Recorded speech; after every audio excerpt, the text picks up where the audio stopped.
Hello, and welcome to another video for Awareness Advocate. I'm excited to see you today and ready to discuss with you our first topic. The first big issue we're going to tackle is human trafficking. Have any of you watched the Sound of Freedom movie? It came out July 4th, I believe, and it's a psychological thriller from Angel Studios about an agent's experiences rescuing children. Forgive me, I'm looking at some notes I have. Rescuing children from human trafficking. And as of July 9th, 2023, it's grossed $148,972,065 in the United States and Canada. This film has sparked awareness of human trafficking, specifically the sex trafficking of children, and is based on a true story, as I said before. If you have seen it, how did you feel afterward? Did you leave feeling overwhelmed and wishing you... I did. Maybe you have heard about the movie but haven't watched it because you feel overwhelmed just thinking about it, which I can completely understand. It's a big issue and it's full of a lot of feelings. I'm not advocating for you to go out and watch the movie or to not go out and watch the movie. I just recognize that can spark some awareness rather than looking at the film as the expert source for information regarding human trafficking. Yeah, I wanted to just point out that it's crucial to understand what is really happening, who the victims really are, and what situations lend themselves to the trafficking of people around the world and in our local communities. Human trafficking is an issue that can trigger big emotions. Thinking about people forced to work against their will, without adequate pay or exploited in all the ways that people can be exploited, can make us feel angry. It can make evaluating resources a little bit challenging because we have so much emotion connected. It's hard to stay logical and unbiased when we have all those emotions that we're feeling.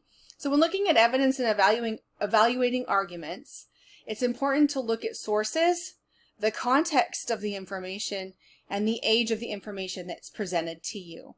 Misinformation can blur the issue and create holes in intervention programs that limit survivors' access to care. We're going to have another video about that. That's a little bit teaser, I guess. We're going to have a video about misinformation in another video. We'll talk about that more in depth. But I just wanted to kind of throw that in here for you to kind of be thinking about. So before we get too far, we need to get some definitions out of the way so that we all know what we're talking about. So no one's confused or not understanding what we're discussing. So the Trafficking Victims Protection Act from 2000 defines human trafficking as, quote, the exploitation of adults through force, fraud, or coercion, and children for such purposes as forced labor or commercial sex. And that quote, end quote, that quote can be found on page 2 of that document. Transporting people across borders is only considered trafficking if it involves force, fraud, or coercion. So when you're looking at maybe there's refugees, that's not human trafficking unless there's something else going on, maybe some labor trafficking, forced labor involved in that, then that forced labor is the human trafficking. But the fact that someone moves across a border does not necessarily mean they're being trafficked. And trafficking doesn't have to take place. Being moved doesn't have to even happen. Sometimes people are trafficked in their own community by their family, their friends, a relationship partner, or an acquaintance. So it doesn't even have to be a stranger. It can be a lot of different people. You don't have to be transported across borders to be considered a victim of human trafficking. A researcher named Clark explains that while around the world labor trafficking is more prevalent, so in the globally, human trafficking is more prevalent, labor trafficking is more prevalent globally.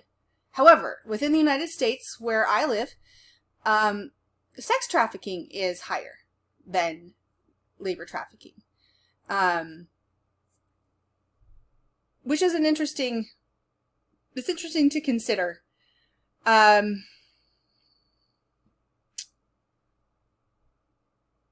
that just kind of the key to remember is human trafficking doesn't just cover sex trafficking or labor trafficking. It's both of those things. So that's what we're discussing. We're not focusing on a little piece of it. We're the whole pie is what we're looking at. Most traffickers use psychology to entrap victims. And so it's a lot of coercion. It's a lot of tricking people. And it's possible that a person can be trafficked and not realize that they are. Victims don't know they're victims always. There's not always this knowledge of I'm being exploited. Sometimes it's, the manipulation is so big that it's not, they don't see it. It takes a little bit for them to notice. A big key thing I want to point out too is that men, boys, and members of the LGBTQ community are at increased risk, according to Clark. And the reason that there is an increased risk isn't necessarily that they are trafficked more frequently, but what happens is a lot of people who are targeted to be trafficked are living on the margins of society, and so members of the LGBTQ community can be marginalized. They can be ostracized at times, depending on where they live. And also, resources for recovery are usually targeted towards females. So the breadth of information that they have regarding trafficking is largely, the data is focused on females. So there's an imbalance there, and that's why there's not more risk, because when they're rescued, there are resources for women, for females, but men, boys, and the LGBTQ community are kind of not as researched, and so their resources aren't really targeted for those populations as well as they are for women, which is interesting. So for this video, I really want to outline a bill that I didn't know existed. There's a bill currently being presented before Congress. It's up for consideration. It hasn't been voted on yet. It's the Put Trafficking Victims First Act. This bill was introduced to Congress January of this year, of 2023. The purpose of this bill is to collect and analyze data in the incidence of trafficking, including developing methods. They want to determine how much trafficking is taking place. They want to determine methods to figure out, like, are there better ways of determining how many people are being trafficked, and survey victims to both improve services for victims and estimate the prevalence of trafficking, and then they want to improve prosecution. This legislation will allow for further research and ensure services for victims are effective and relevant. So that portion of the population that there isn't a lot of research regarding, this act could potentially provide funding for more research targeting those populations, which would be good. It's not, that isn't worded in the act itself. That's me deducing that it's possible that could be used to help. From what I have been able to gather, the Put Trafficking Victims First Act is another version of a similar bill that was put before Congress in 2021. Did you guys know that? I didn't. It appears the first bill kind of died in the House. And that was the Put Trafficking Victims First Act of 2021. If you want to look that up. Of course, I'm going to have, as I've said in the introduction, I will always have resources in the description so that you can check these bills out and you can see that for yourself what they are, and you'll probably learn something from them that I didn't mention. I'm just summarizing. In both cases, the focus is to create interventions instructed through the trauma experiences of survivors, which I think is really important. Basically, to use experience of survivors to influence interventions, recovery programs, and the prosecution of those that they find. And that's from Congresswoman Wagner of Missouri. I have a link to that article as well. I was unable to discover open debates. So it doesn't seem like this bill has garnished any kind of discussion, really. There's a couple of articles that were written about the bill, but there's not really been a ton of coverage on it. They seem to have been introduced quietly with little to no debate, and I don't know when or if this bill is going to make it voting. I don't know, it's just been introduced. So maybe this is the right time for us to take action if we want to, whether we want to oppose it or whether we want to encourage our congressmen or people to take a look at it and make a decision. If passed, this bill will enable additional funding research to assist in evaluating the level of human trafficking in this country, as well as ensure that services interventions are effective.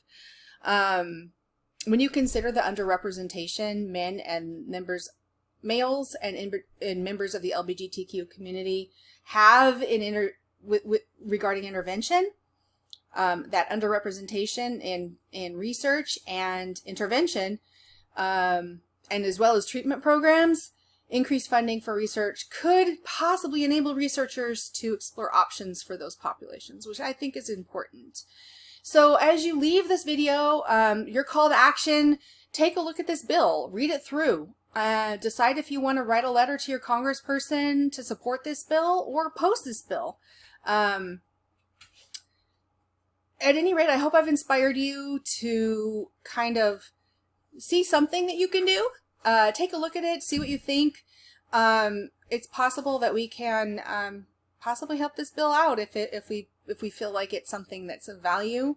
And stay tuned, because this is just the first video on this topic. I'm going to have other videos about human trafficking aside from this one. So keep your eyes open, and yeah, let me know what you think about the resources I've provided and the discussion that I've kind of maybe prompted. Thank you very much for watching. I hope that you have a great day, and I will see you again next time.